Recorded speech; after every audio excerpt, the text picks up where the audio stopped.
Hello, my pottery posse. Thank you for tuning into this video. We are going to be discussing how to flatten the bottom of a wobbly piece that you have without a grinding pad, because grinding pads are expensive as dookie. But sometimes you mean for something to be flat on the bottom and it's not very flat, and you have to fix that somehow. So I have the remedy for you, my friends. So without further ado, let's get into it. All right, let's gather our clay and wedge. Now, normally in my videos, I only show me wedging about 10 times, but in all reality, I wedge about 50 times this direction, and then on its end, I'll wedge another 50 times. Now let's go ahead and make this into a slab. Now, yes, I am using a ginormous piece of clay because I'm going to make a bunch of other stuff. Go ahead and compress both sides of your slab with a rubber rib. This not only smooths the surface, but helps to compress the platelets as well, helping to hold the shape of your piece.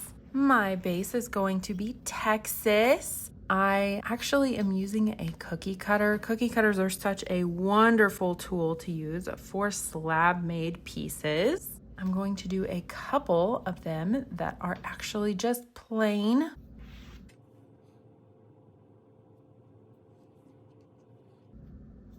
And then I think I want to make some with an embossed rolling pin. So I'm just gonna cut some of this away and roll this one out with some pattern.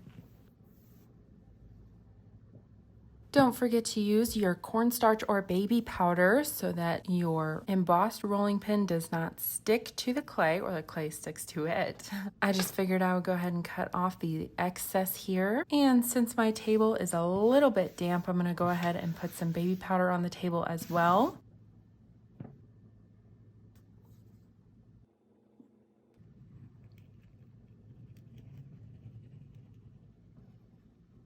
Always remember to remove your slab from the table just so that it's not stuck from when you rolled it down, because once you cut the shapes out that you're wanting, it's going to be kind of difficult to get them up off the table if you haven't already released the clay from the table to begin with. Such a beautiful pattern.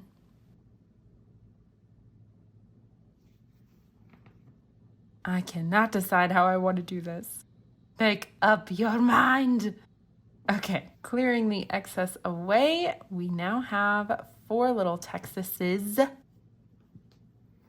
Now, the clay that I'm using is actually a higher grit or grog, and I have found it to be rather difficult to get this clay body smoothed out with a sponge. So in this case, I'm using my fingers to smooth the edges.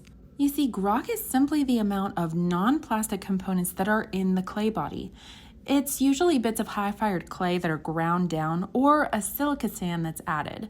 For instance, porcelain has very little to no grog in it, meaning that it's extremely smooth, whereas most terracottas will have a bit of grog, making it a bit more sturdy, as well as giving it a different coloration and texture. There's a lot more to it than what I just explained, but that's the general gist of it. I actually started to form this into a bowl already, and then I decided to do something a little bit different with it. So I have these awesome little stamps, and I want to put the word home. Pressing these in will make a little indentation from the square of the pad, so you want to just go ahead and smooth that out with your finger. And now I'm going to start shaping this into a bowl. Now, before you start shaping these, you want to make sure that it's at least leather soft. So it's not plastic. It's still malleable enough to form this as a curved edge, but also it's hard enough to where it will hold its shape and not just fall apart. And as I am shaping these, I'm just going to tap these on the table just a tiny bit to help flatten the bottom.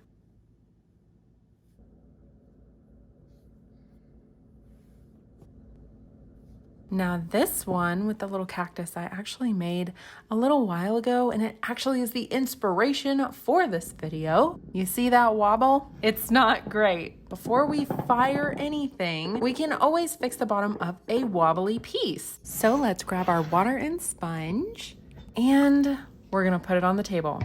Make a nice little puddle and gently start swirling this around with the base down, making sure that you have it exactly how you want it, because that's going to actually rub down the clay and start to flatten the bottom out.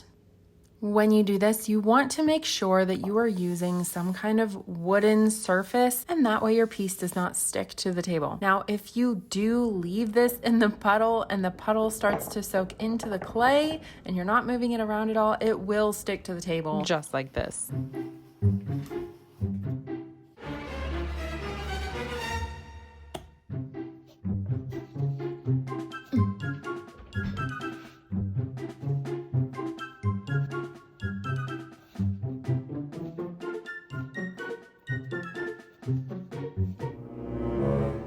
So you'll have to wait a day, let it dry out again, and then you can pick it back up. Now, do be warned, since my clay has a lot of grog in it, the plastic part of the clay is actually wearing down, and that's what's making the surface flat, but the grog is not going to wear down in the same way.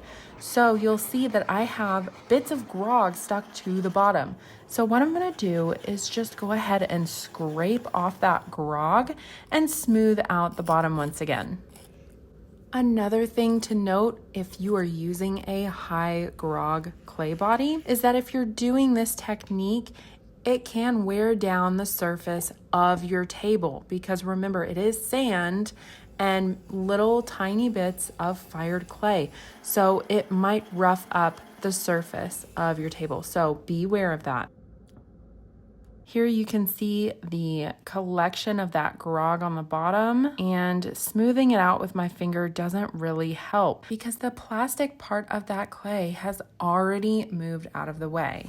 But once you get it all smoothed out and that little bit scraped off and smoothed over once again, you are good to go, my friend. And after this comes out of the kiln, it should be just as flat. Now, I will say one more thing about that. As your piece shrinks in the kiln, it might go back to being warped. So you might need a grinding pad at that point. But to lessen the likelihood of that happening, go ahead and do this technique first. It has saved a ton of time for me and some of my pieces as well. That is it for today, folks. I hope you had a wonderful time. Make sure you hit that subscribe button, because if you haven't seen my punny pottery, it is the light of my life. Not really, but kind of, because they're super fun to make. So this one's going to be an infomercial, so you should stick around. I think it's gonna come out on the 27th. I upload every Tuesday at 7 in the morning, and I release punny potteries every third video. You can subscribe right here, and you can watch a video right here, and then you can watch a playlist right here, and then you can like it right here. And until then, I'll see you in the next one. Okay, bye.